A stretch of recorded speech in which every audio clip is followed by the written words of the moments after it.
Sunday night episode of the PTW Podcast, the Play to Win podcast. My name is Amir Kostova from the PTW Podcast, and with me is Tossie, the football Greek, coming to us live from the lovely island of Kauai in Hawaii, man. How's it going, man? Aloha. I'm here. Yeah, you're, I'm good, man. You're all the way watching some football. It's been good. You're on the furthest coast of the United States. Still watch football. I am. How is it watching football 3 hours earlier than everyone else watches football? I really like it, actually. I was like, this is awesome. It's nice, right? You still get your day. Done. Yeah. You get your day. I was like 7 a.m. I was like up. We had breakfast and watched the games. And then, by like 5 o'clock, everything's done. And then you can enjoy the night. Your night. You can still do your thing. Exactly. Yeah, it's actually pretty cool. I liked it.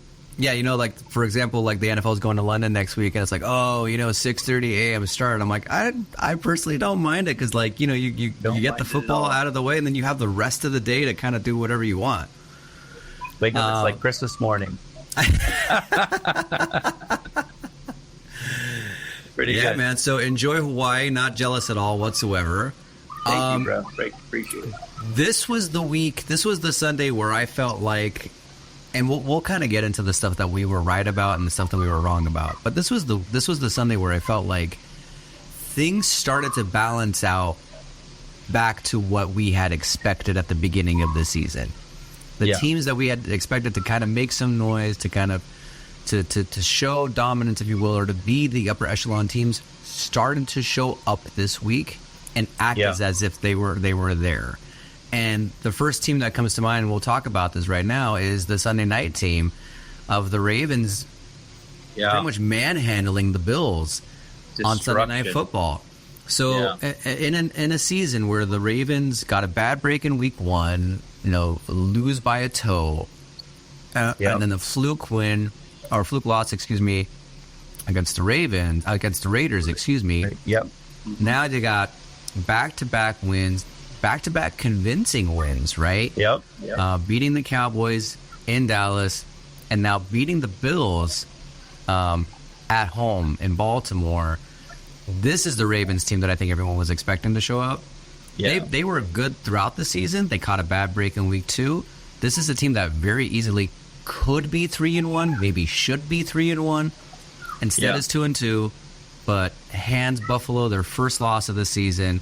And this goes back to what I was saying in our previous episode where, it's impressive that the Bills were 3-0. Josh Allen was kicking ass.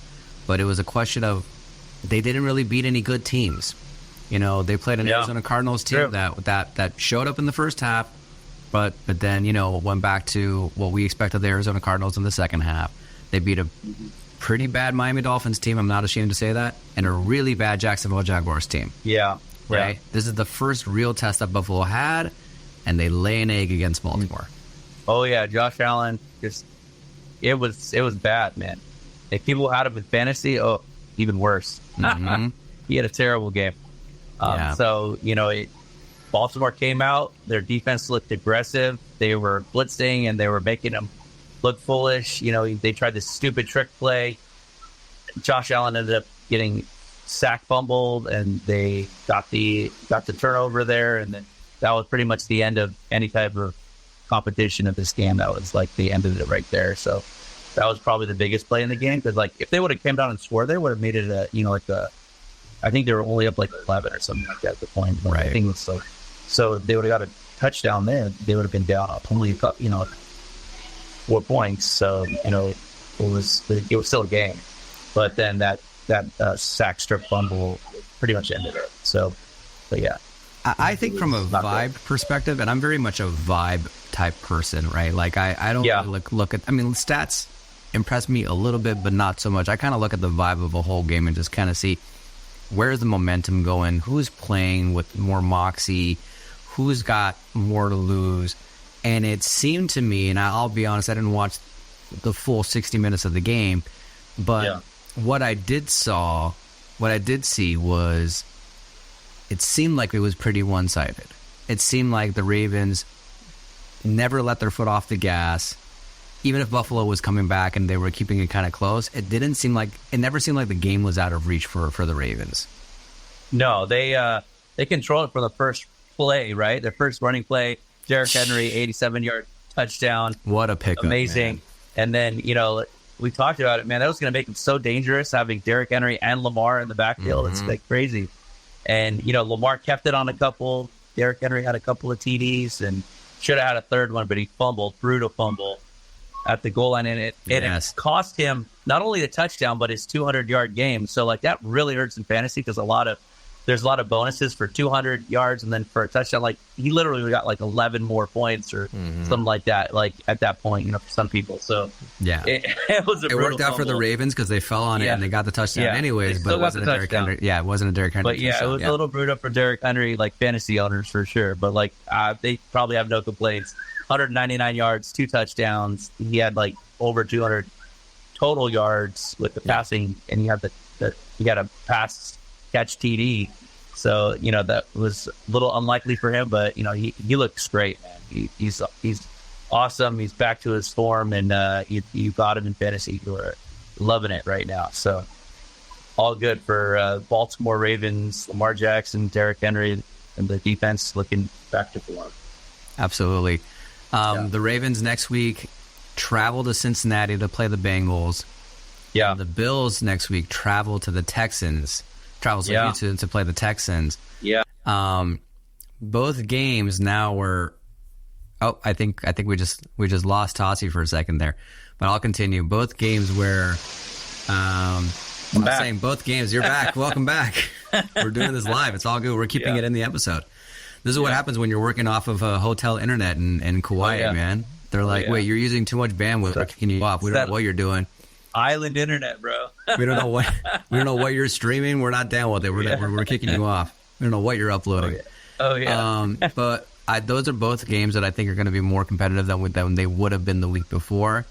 I think Ravens and Texans now is a very what would have been an evenly matched game. And we'll talk about next week. But I think that's a game where maybe before I would have been like, oh no, the Texans have it the way there's just the way that the momentum is going for Baltimore. But now I see Baltimore kind of taking this momentum, taking it to Houston and taking care of business there. And simultaneously with what Cincinnati did today, granted against Carolina, but still, we'll see where we are with that next week against the Bills. Okay. Moving on to more teams that we expected the same as. Minnesota entered this week, arguably one of the best teams. You were saying to me in the NFC, I argued with you, possibly one of the best teams in the NFL. I think it's safe to say that after this game, it's no argument that Minnesota is the best team in the NFL. Green Bay made it a game. They came back. Never bet against Matt LaFleur. Never again. But Jordan Love came back and looked good. 4 touchdown passes, if I'm not mistaken. But again, it was what we talked about. It was Matt LaFleur's offense versus Brian Flores' defense. What would hold? Yeah. And Minnesota came out to a really early lead in that game. Yeah. And never really 28-0. Yeah. And never really let up. Granted, they made it a game, right? They made it a game coming back. But, to go into Green Bay, when on the road, division game, Minnesota goes to 4-0. In my mind, no question, the best 4-0 team in the league right now. Better than Kansas City. And Minnesota's doing it on both sides of the ball. Yeah, for sure. And we'll see what happens with Seattle tomorrow. But regardless of even if Seattle wins tomorrow, I still think the best team in the NFL currently is the Minnesota Vikings. What do you think? Yeah, I'm with you there. I think we kind of talked about it over text. We're like, we were kind of talking about it last couple of weeks. Now they're kind of proving it. They go into Lambeau. Packers have Jordan Love back. They just destroyed him in the first half. They owned him. And Sam Darnold's playing out of his mind. He was one of my top pickups. I was talking about picking him up last week. If you picked him up and started him, you're a happy fantasy owner, right? Because you got almost 300 yards. I think it was 275 and 3 touchdowns. So, great game for Darnold. And then Justin Jefferson, man, that guy is amazing. He made another couple of unbelievable catches. He's just a baller. That guy, Jay Jettis, man, that guy, he does this thing every week. Baller receiver. Yep. So On the Packers side, though, I mean, Jordan Love coming out, like making it a game. And then Jayden Reed, man, like I think I mentioned it here, like one of the guys that was on my must draft list, you know, like he's been balling all year. Another like huge game, almost 130 plus yards, touchdown, another huge game. And, you know, Christian Watson got hurt, high ankle sprain, so he's going to be out a few weeks.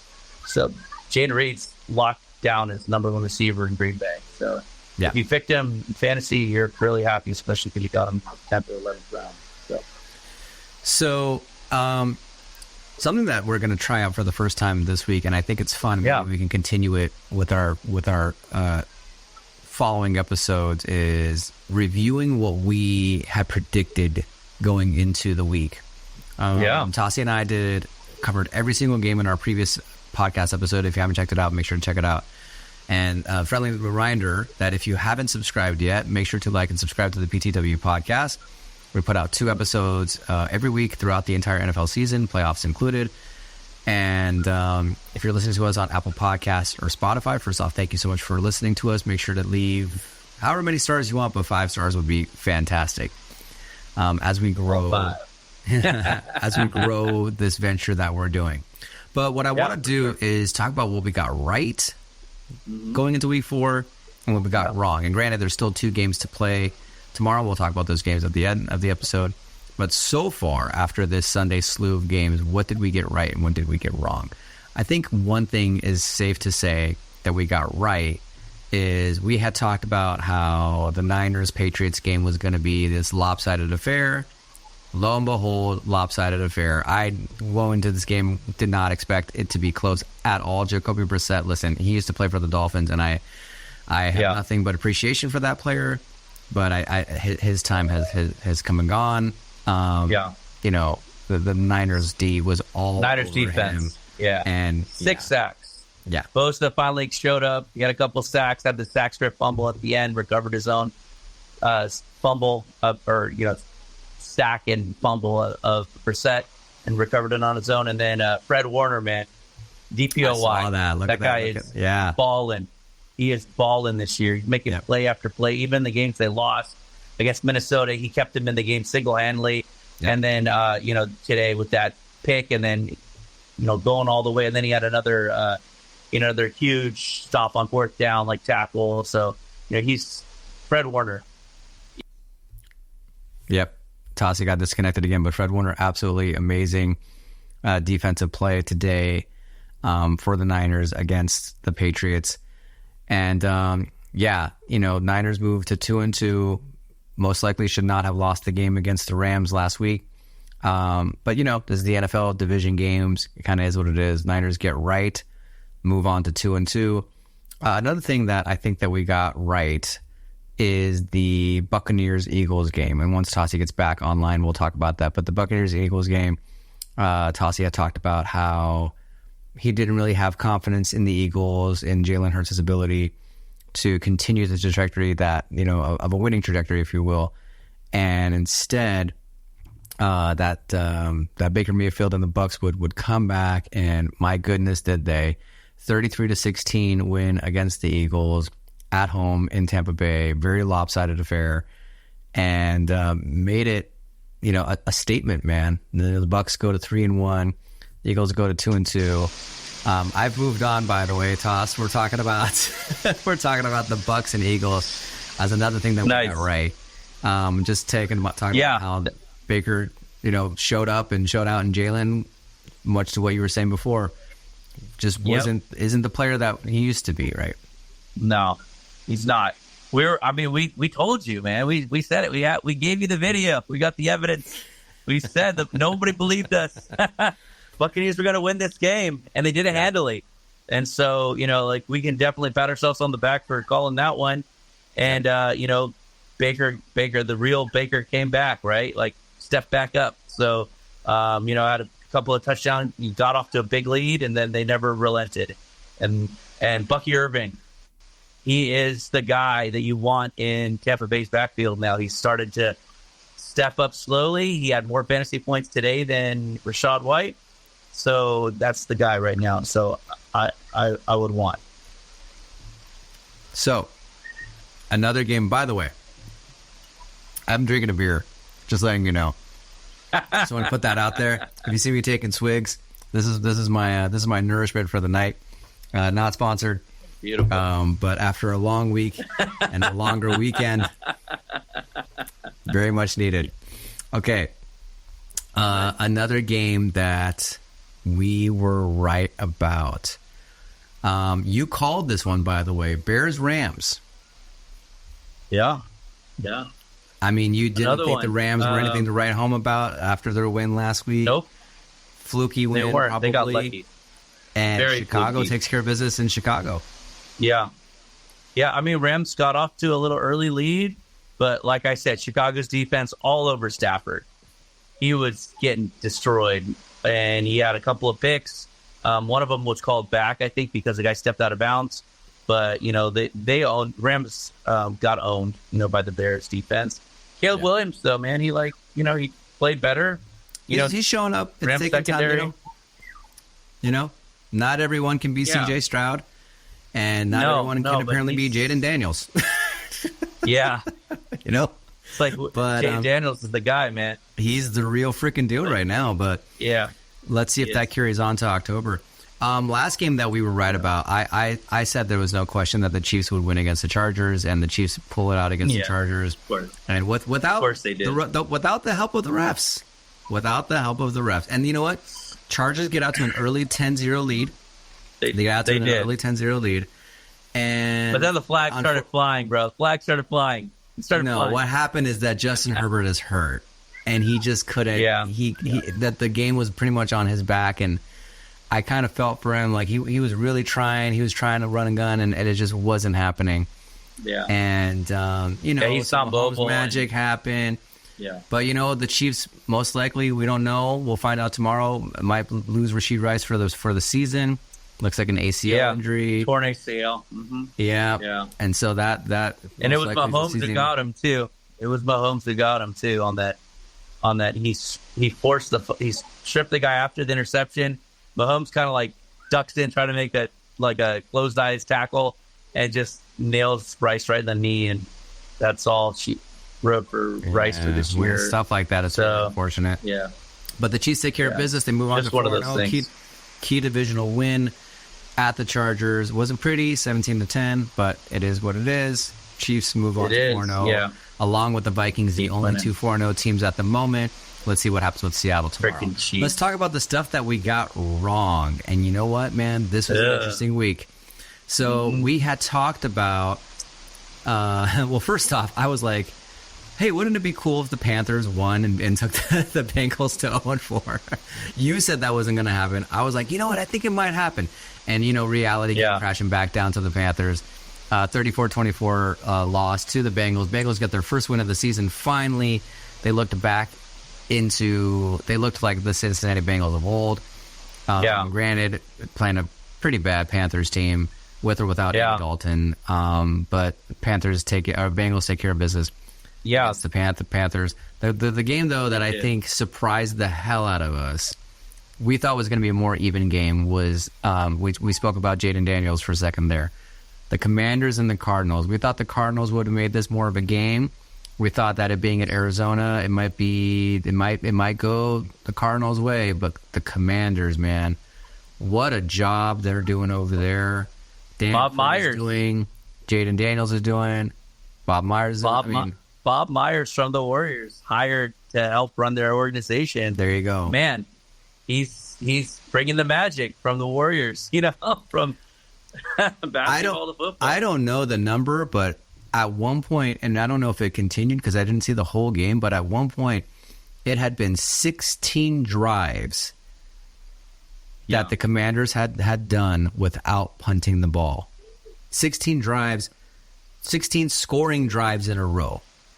That's crazy, man. And that's insane. Balling, bro. To be automatic on third down is insane. Yeah. When your punter has not punted since week 1, that's an incredible stat. That is an incredible stat. They just blew out Arizona, and it wasn't even close. No, not even. It's interesting from a fantasy perspective, though, because it was like just kind of random guys like McNichols and some other guys get in the end zone. But, I would say, like, the guy that you really want, obviously, you have him at quarterback, Jay Daniels. Yep. From the other side of the ball with Arizona, Marvin Harrison Jr. gets another touchdown. Yeah, he's looking like a good rookie, like we talked about. Him and Malik Neighbors are balling. We kind of talked about that.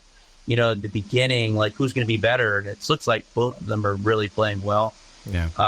And then going back to the other game, I just wanted to mention about Cincinnati's backfield. Zach Moss is my boy, man. Like, my sleeper, and like this.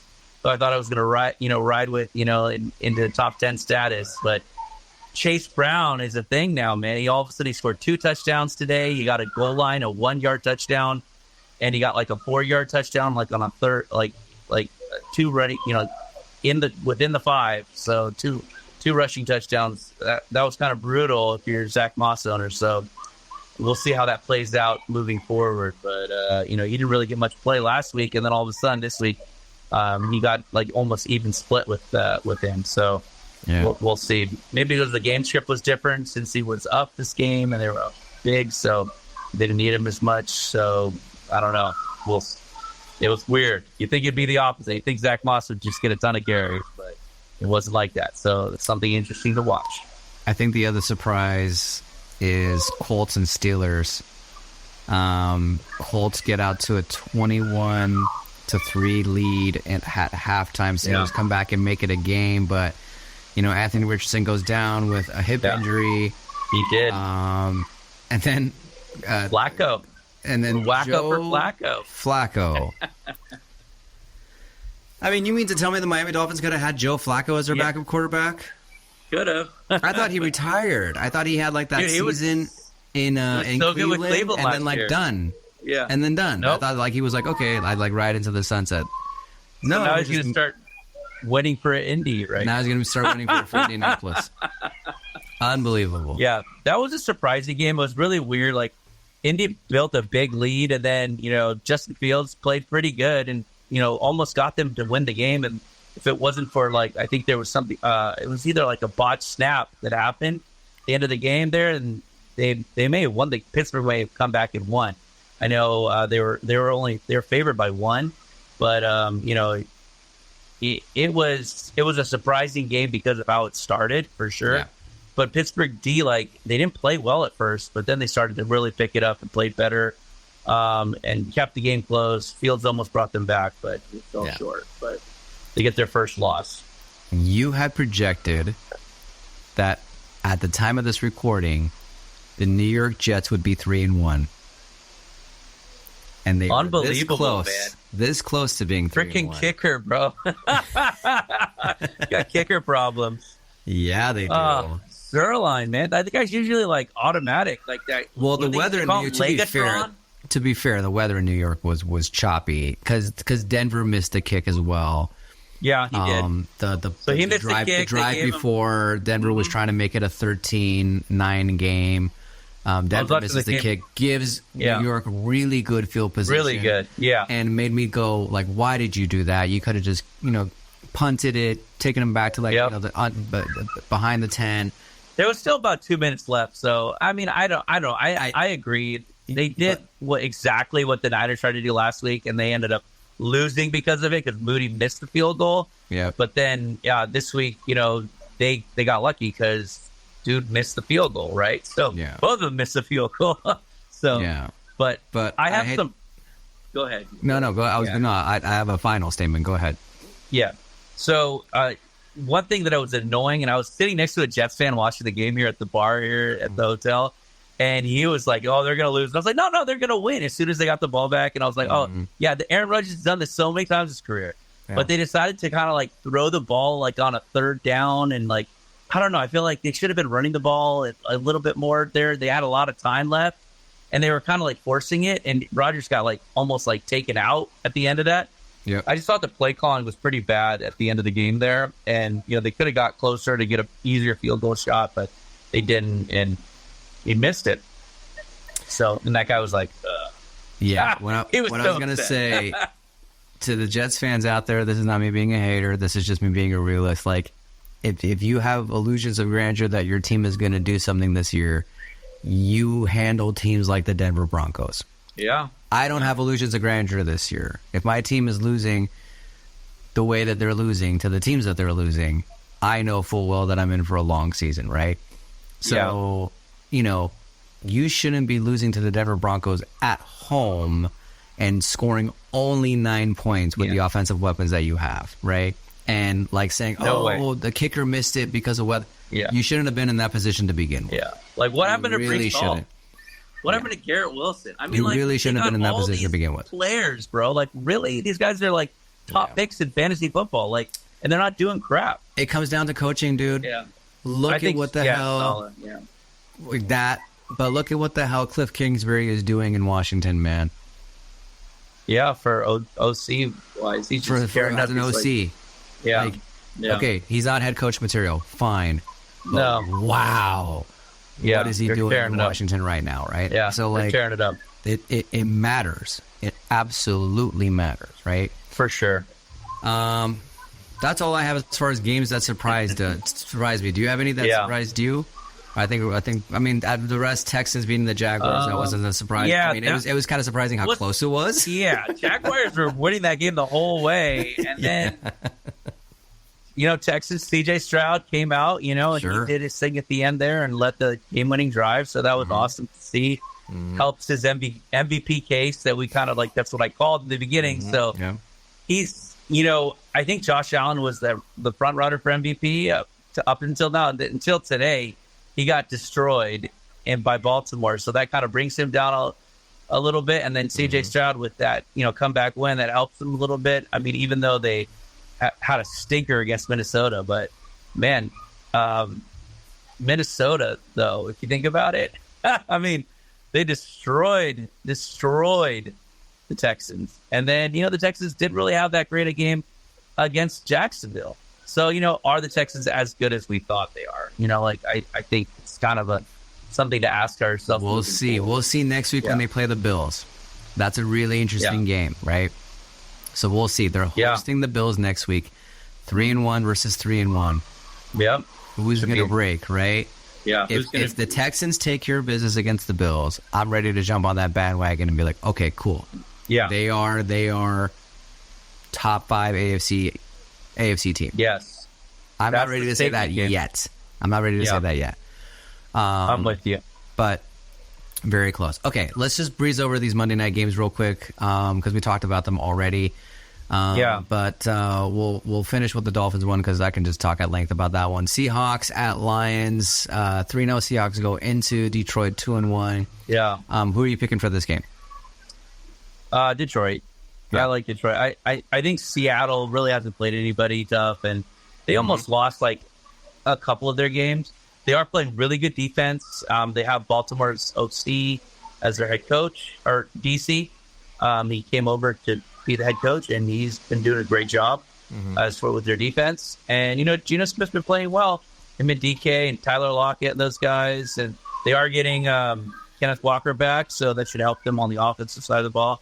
But I think Detroit's just like a really good team. So, they got all their weapons, and they play really good run defense, and they got Aiden Hutchinson, and they got all the weapons on offense like Gibbs and Montgomery and St. Brown. So I think that they're going to win the game. So I'm with you. The Lions. I think the Lions take this. I don't necessarily think it'll be a blowout. I think it'll be kind of close. It'll be a close Seahawks defense and all that stuff, but I think the Lions do edge this out. Okay. Titans and Dolphins. I mean, this really should not be a Monday night game. Like, if the NFL had the ability to flex Monday night games, this would be flexed out for sure. Would be flexed. But what's intriguing is the fact that Tyler Huntley is starting at quarterback for the Miami. We talked about this, man. We did. I told you guys. I told you that he was going to be the starter. But yeah, absolutely. I mean, so I think it's the obvious. I think it's the obvious route to go. I'm just intrigued to see what the offense is going to look like with him on board. I see Tennessee's defense. I mean, granted, they're not like anything to write home about, but they're going to try to confuse the crap out of him. I'm very curious to see if Mike McDaniel implements a lot of QB sneaks, a lot of run pass options, RPOs. They do that with Tua, the run pass option. The only issue is that Tua doesn't really run anymore, and so we'll see. Huntley can run. Huntley can run, and we'll see. We'll see if he's built some sort of rapport, if you will, with the receivers. If he's got the timing down with the centers, with the O-line. Yeah. And Miami's D last week kept it a game against Seattle. Just the offense couldn't respond. But Mostert was questionable. Yeah. So I think he'll play. Yeah. I think we'll get him back. Toronto Armstead out. Another key piece is out as well that I can't remember at the moment. But I still stand by thinking that the Dolphins win this. I think home game, Monday night, this is to salvage your season. You have to win this game. You really, really have to win this game. Yeah. Especially since Bills lost, Patriots lost, and Jets lost. Every team in your division lost today. You can make up some ground, go to 2-2 with the Jets, go above the Patriots, and just be one game behind the Bill, right? Other than the Bills, right? So they do have a tiebreaker right now. So sure, no. The Bills are winning the division. I already told you this. Week 2, baby. Week 2 decided the division. I'm telling you, I said it from way before the season started. The Bills are winning the division. The Miami right now, at best, can get a wild card spot, right? And that's at best. Let's just see if we can win some games, all right? Because things have looked atrocious in the first 3 weeks, but I think they get their mojo back in this game. Yeah, honestly, Miami's D against Will Levis, bro, he's so bad. They'll play good against him. I don't see the Titans do much on offense, and maybe they score a couple touchdowns. They get to 14, but is that going to be enough? We'll see. I like Huntley. I picked him up in fantasy. I'm going to start him actually in one of my 2 quarterback leagues. It was between him and Herbert, and I was like, Herbert's got the high ankle strain. I'm like, let's see what this guy's got. So picked him up. I'm going to play him this week. Hopefully he can get some at least one deep shot to Tyreek Hill, get long touchdown, and then have A-Chain and Mostert, with the RPOs doing their thing, and hopefully we can Miami can get a good win. So I do think Miami will end up getting the win here. So yeah, I think so as well. Enjoy the rest of your stay in Hawaii, Toss, and Kauai, the lovely island of Kauai. Not jealous at all whatsoever. And again, I think week 4 kind of set things back into balance with the NFL a little bit. The first 3 weeks were just, upside down world. And now things are kind of getting back to, the teams that we expected are the ones showing up. Well, honestly, that's how the NFL works now, because they don't play preseason games for real anymore. They're not playing starters. No, it's just kind of for show. It's whatever. So all these guys are kind of getting warmed up. September is pretty much the preseason, And so exactly. So now that we're kind of everything kind of shakes out the way it does, and then now we're gonna kind of see who the real teams are in October, November. That's when the real NFL season really starts. So it gets harder as it goes on. So we lost Tossie one more time, but we're gonna close it out right there. Listen, if you liked listening to this podcast, make sure to like and subscribe. We lost you, but we're gonna say goodbye anyways. Make sure to like and subscribe. He just keeps coming back. We can't get rid of him. Like and subscribe to the PTW Podcast. And listen, hey, if your team won in week 4, leave a like, leave a comment. Let us know what your favorite game was from the week, what happened with your team, if you're pissed off or if you're in a good mood. Either way, we want to hear from you. And again, if you're listening to us on Apple Podcasts, Spotify, or wherever you're listening to our podcast, thank you so much for listening. Make sure to subscribe to us on that podcast platform. Leave us a 5-star rating if you're so inclined. Until next time, my name is Amir from the PTW Podcast. I'm also joined by Tassi, the Football Greek. We will see you guys next week. Aloha.